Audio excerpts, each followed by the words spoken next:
আসসালামু আলাইকুম।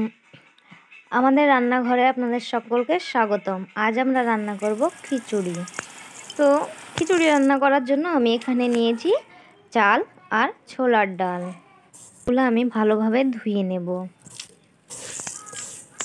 এদিকে আমি 2 থেকে 3টা আলু কেটে নিয়েছি আর চাল ডাল আলু সব কিছুই ভালোভাবে ধুয়ে নিয়েছি। এখানে সয়াবিন ভেজানো আছে গরম পানিতে। অনেক গরম হয়ে গিয়েছে, হাঁড়িতে আমি ঘি দিয়ে পরপর পেঁয়াজ দিচ্ছি। পেঁয়াজটাকে আমি ঘিয়ে ভালোভাবে ভেজে নেব।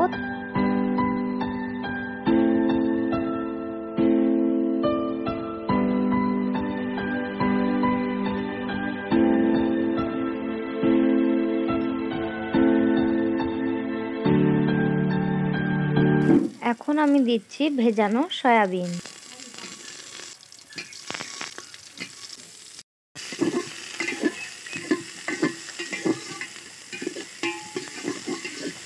সয়াবিনগুলা বেশ ভালোভাবে লাল লাল করে ভেজে নিচ্ছি যাতে সয়াবিনগুলা ভেঙে না যায়।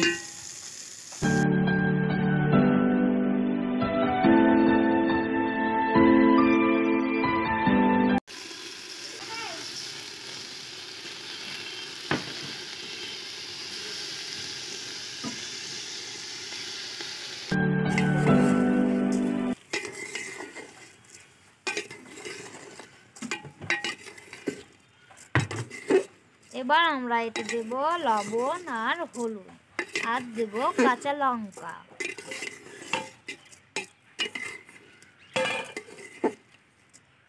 আপনারা চাইলে লবণ হলুদ সয়াবিন ভাজার সময় দিতে পারেন।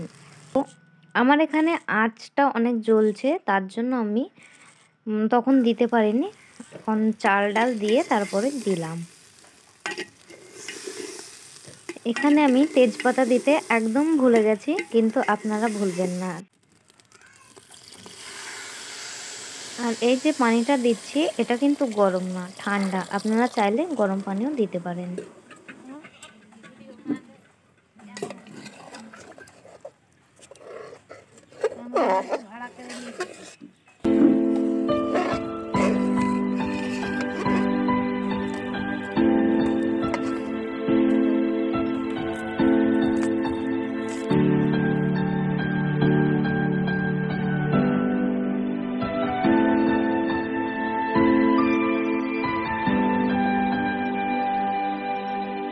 পানি ছাড়া কখনো যেমন মাছ বাঁচে না, আমার কাছে মনে হয় খিচুড়িতে রসুন ছাড়াও খিচুড়ি জমে না। খিচুড়িতে রসুন দেবো, সেই রসুনটা গলে যাবে, সেই রসুনটা যখন মুখে দেবো আর কি চাই।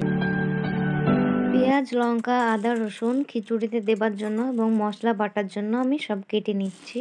আপনারা পুরো ভিডিওটায় মশলা দেওয়া খুঁজে পাবেন না, তার কারণ আমি মশলাটা অন ক্যামেরা দিতে পারিনি, অফ ক্যামেরায় দিয়েছি, তাই আমার মশলাটা কোথাও খুঁজে পাবেন না।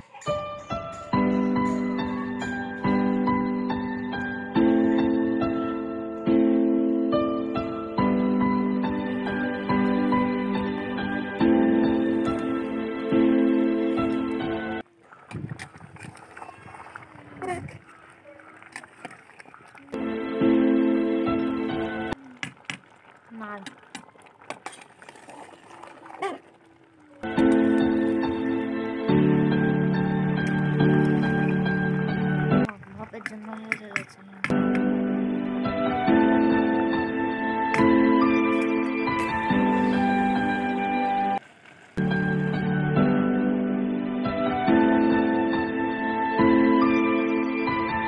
পাত্রটা একটু ছোট হয়ে গেছে, তার কারণে ফুলফিল ভরাট হয়ে গেছে। তো এই পর্যায়ে আস্তে আস্তে জাল দেওয়া লাগবে, না হলে বেশি ফুটতে ফুটতে পড়ে যাবে।